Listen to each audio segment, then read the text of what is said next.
So, are you happy with point 11 has been covered? I've got I think so. all the information that I need on that? Yeah. Okay. Let's go to point 12. So this is about Mike Govier asking for a report on returns. I'm glad you said his last name. Yeah. So talk me through this. What's your concern here?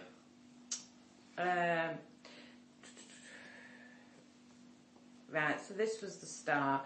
So, like I said, all the internals is the wireless products. So obviously, internal LCD, LP-W falls under it. So every one of them that's ever come back to this company, I've arranged for it, tested, I know what the customer said was wrong with it, I know what was wrong with it, if anything been wrong with it. So, and Mike wanted a report because he was getting in the field off a lot of customers that the range was very low. You've probably been sales manager, you're probably aware of that. So he wanted a report doing of everything that what we'd had back to the LCD-W keypads. So Lillian said, could I do it? Can you do that ASAP for him? I asked if I could just finish logging that complaint before I started the report, and he said I could. So I finished inputting the complaint and started gathering all the data for Mike.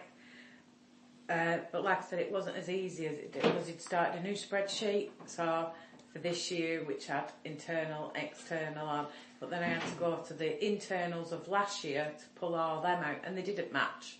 And plus I had to go into them to see actually what, because the faults are actually recorded on the R180, what's inside the file.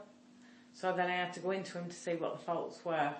So it took quite a bit to do it. So I was busy doing that.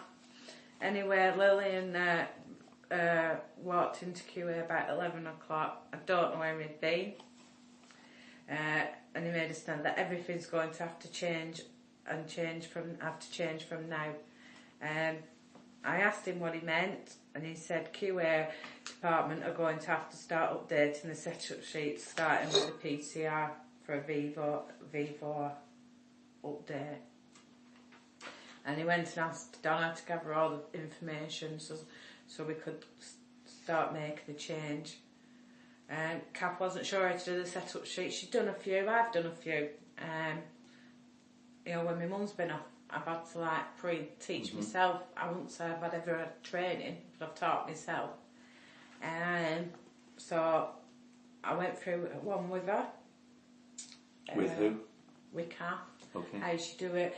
Remember, you've got to update the version number, you make the changes, and there's a change box. And she said she was happy doing it.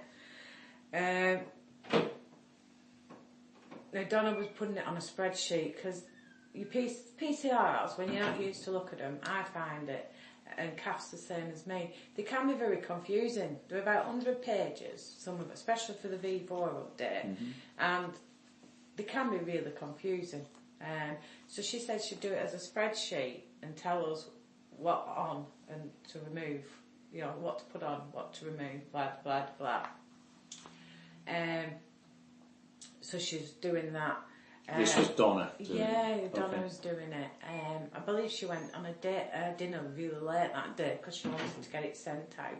So I believe we got it through about 1 o'clock. I might be wrong, but it weren't far from 1 o'clock when this come through. Now I finished work at 1:30. I was still doing this for this report for Mike. I had a bit of work to do on it.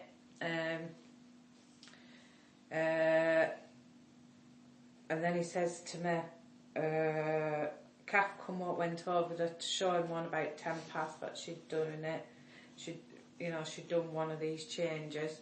And it was that point he raised his voice at me. He said, are you not helping Kath with these setup sheets? And I said, well, I will be doing, but at the moment I'm still helping. I'm still doing this report for Mike, which she said had to be done as soon as possible, which I thought that was what he wanted. And he said no, more or less. He told me to stop doing the report for Mike and help Kath. So Kath emailed me and checked my email.